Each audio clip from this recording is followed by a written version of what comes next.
The End of Oak Street is now out in theaters, and if you're a dinosaur fan, you'll be eating good.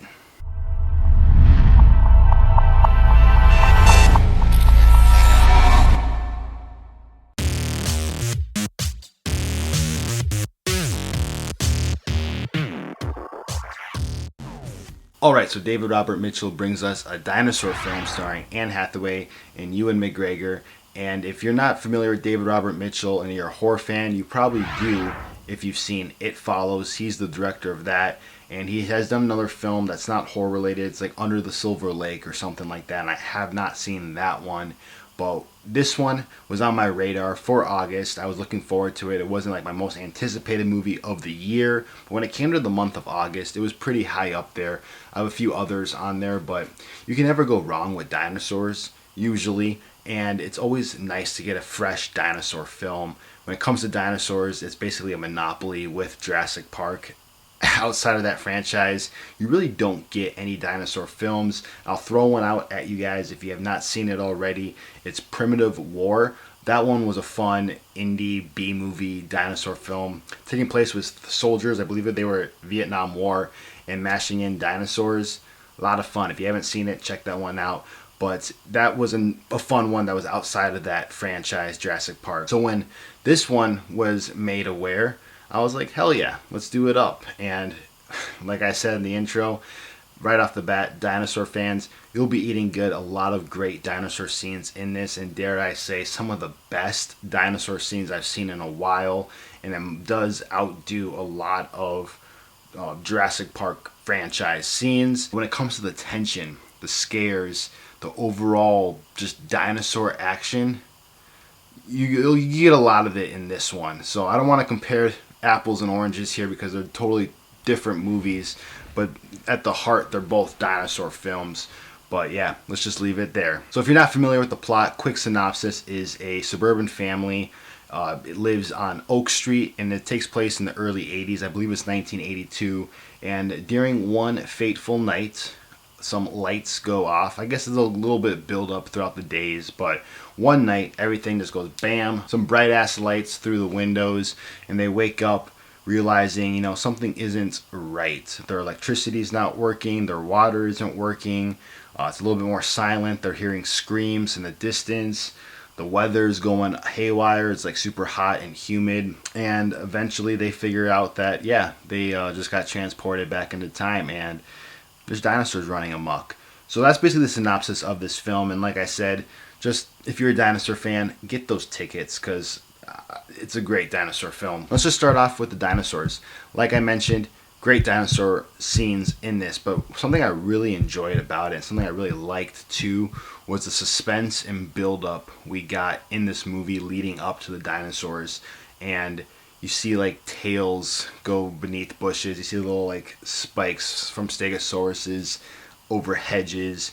You see like garbage cans rattling, shadows, all of that, and you just get that sense of tension and unease. Like there can be a dinosaur at any corner, and then it eventually builds up to like a scene that reminds me of something like the remake of Dawn of the Dead, or just a zombie apocalypse film, but instead of zombies you get dinosaurs, just people running in the distance, dinosaurs chasing them, dinosaurs eating people. And for a PG-13 movie, this one goes pretty hard at times and kind of pushes that PG-13 rating. Not extremely, but it never does feel like an R-rated movie, I suppose, but it does kind of push the PG-13 a bit, which as a dinosaur fan, one that loves their dinosaurs a little bit more menacing and wants a little bit more horror adjacent dinosaurs, this one definitely has that edge to it. But yeah, almost feels like that zombie apocalypse feeling at times. And like I said, just the tension and the buildup of those scenes are just awesome. And that was one of my favorite parts of the movie too, is just the buildup of that. And when it came to the dinosaurs too, we get our fair share of fun velociraptors that are actually feathered in this movie. We get a Tyrannosaurus Rex, we get the Spinosaur, but we also get some other cool creatures. We get this big snake. I had to look it up. I think it was either just for the movie or a Titan boa, I believe they're called, just a big ass python, and that thing was menacing and creepy. I was like, oh hell no if I saw that thing. You also get like just big turtles that aren't as big anymore in like these alligator crocodile things. So it kind of gave love to dinosaurs, but also gave love to that whole time period. We get to see little creatures that were in that period. So that was really fun to see too. When it comes to the acting too, I would say Anne Hathaway definitely is the star here. Ewan McGregor was a little hit or miss for me at times, but overall I did enjoy his screen time. But it felt just a little stiff compared to Anne Hathaway's performance. I'm not sure if that was just the character he was playing or just what he wanted to deliver in this role. But yeah, I noticed that aspect. And then the two child actors were pretty good too. Nothing like stand out. And when it comes to Anne Hathaway and Ewan McGregor, it's not like their best performances ever. But overall, Anne Hathaway, I would say, was the star here and has more of the emotional scenes, more of the suspense scenes as well. I also want to shout out the score to this movie too. There was a couple times where I just was loving the music in this, and you can definitely tell it was inspired by those whimsical, awe-inspiring movies of the 80s. A lot of people have been comparing this to like Amblin films too, and I could definitely see that. And at times, the music almost reminded me of a John Williams score. You know, nothing to that height. John Williams is master when it comes to music, but you can definitely hear a little bit of that influence into the music, whether it's the dinosaur chase scenes, whether it's the discovery phase where the suspense and the tension is building up with those dinosaurs in the background. But overall, the score is very good in this movie, and I definitely enjoyed that aspect of it. There's really cool filming techniques too that David Robert Mitchell does in this movie, and when it comes to like the chase scenes, very, very well done dinosaur chase scenes. You definitely feel that suspense. But when it comes to like the filmmaking techniques and aesthetic, there's even a split diopter shot in this, and it's during the scene where they're talking, I guess, in the way of like they're discovering their house has moved, and it's Anne Hathaway's character explaining it to her family. I just thought that was a very interesting way to use that. I could have been so mesmerized by the dinosaur scenes, I might have missed a few if there were some used with the suspense and build up of those dinosaurs. But when you take a step back and if you just realize it was just done for the explanation scene, I thought it was interesting because a split diopter is also used kind of for suspense, and you can kind of see stuff in the background a little bit more clearly. So yeah, just using that technique for more of an exposition scene was an interesting choice, but at the same time it definitely pulls you into that conversation and makes it kind of seem like a more in your face moment, something that you're like, oh shit, we are back in time. So yeah, an interesting choice, but overall he definitely directs his ass off with this movie. And I can keep glazing about the dinosaur scenes, and trust me, if you're a dinosaur fan, like I said, just get your ticket now. I think you'll have a very good time with this movie, especially when it comes to dinosaur scenes. But yeah, very well directed. The cinematography was very neat. But that being said, as much as I enjoyed this movie, it does have a few gripes. It does have a few flaws for me, and I feel like these ones are either going to make it or break it for some people. I can definitely, as much as I love this film, and as much as I feel like a lot of dinosaur fans will love this film too, I feel like it's also going to be kind of a miss or a letdown for people, and it really depends, I think, also on expectations going in. And I'm deciding if I want to be very vague or just full on go into a little bit spoiler territory. If I do end up, I'll put a spoiler tag in the warning and be vocal about it too.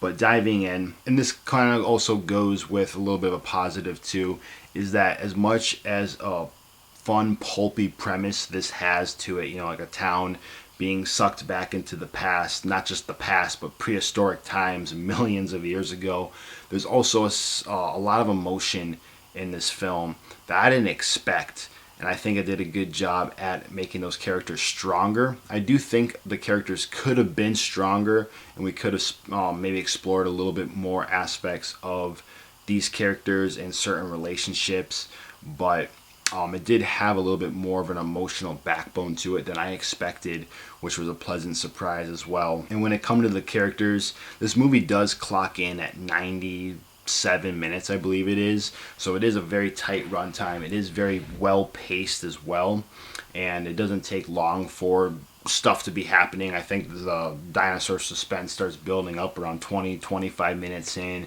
and then it's just pedal to the metal after that. But as much as I love those sweet spot 90-minute movies, I feel like this one could have been extended a little bit more, just to get a little bit more character background, a little bit more background with certain relationships, like I said, just to make these characters seem a little bit more three-dimensional, ones that we can relate to a little bit more, ones that we can actually not just relate to but also care about a little bit more. But that being said too, towards the end of the film, I did realize I did care for some of these characters as well. So it's tough in that aspect. But so yeah, if your expectations is just having a fun dinosaur movie, one that's different from the Jurassic Park franchise and is going to deliver on that dinosaur goodness, but also have a little bit more of a story and some characters, you'll definitely be eating good with this one.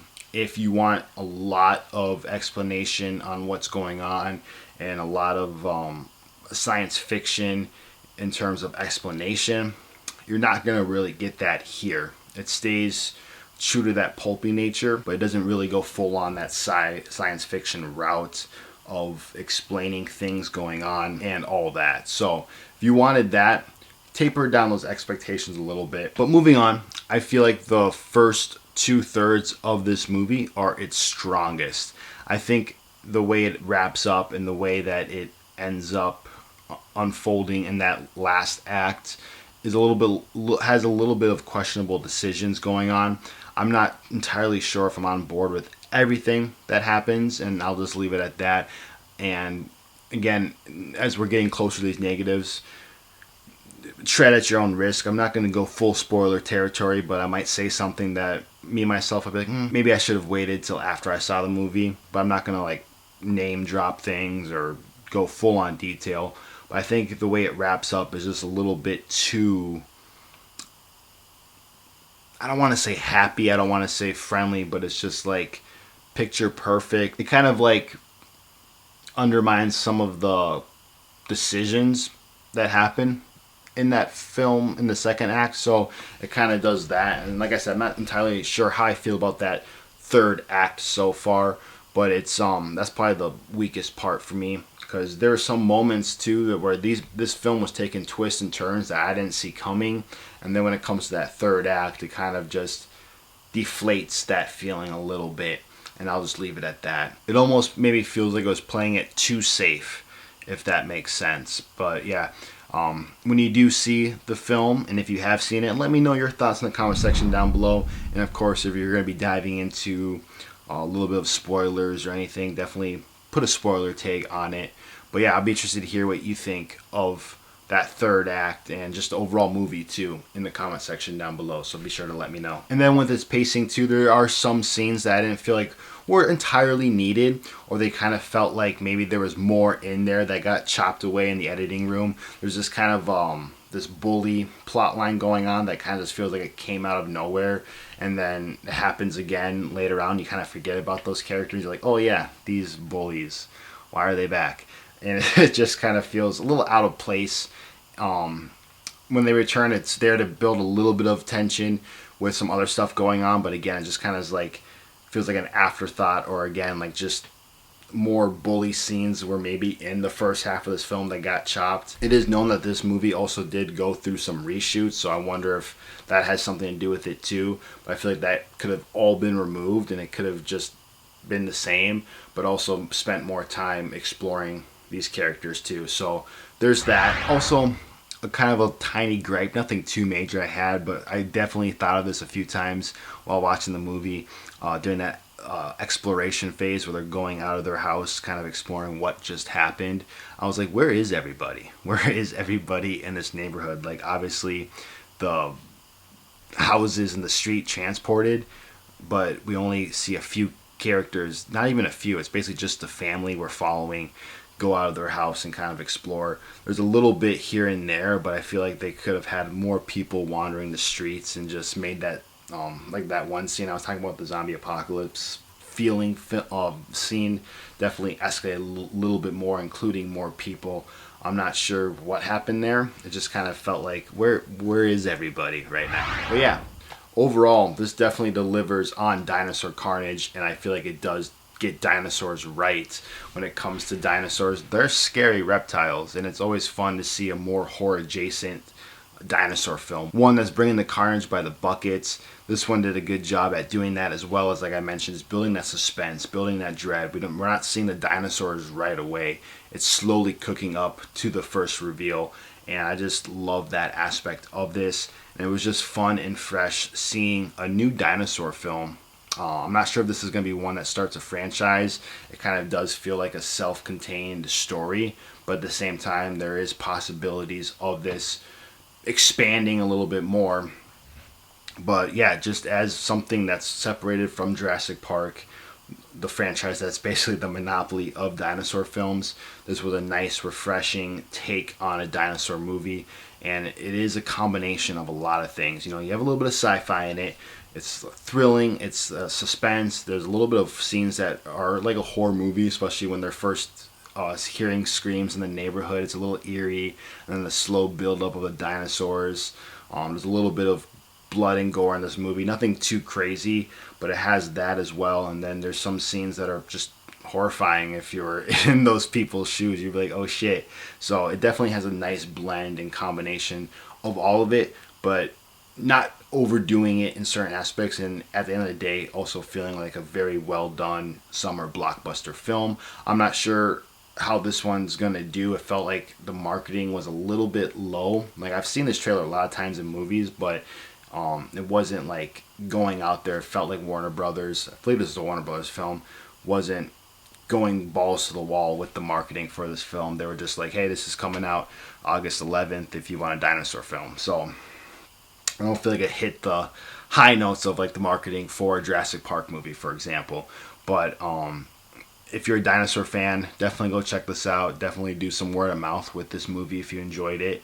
And I feel like this has potential to be, you know, a good stamp in the end of summer, to be a very blossoming blockbuster. It definitely has the ingredients there. Had a lot of fun with this one, and I'm interested to hear what you think in the comment section down below.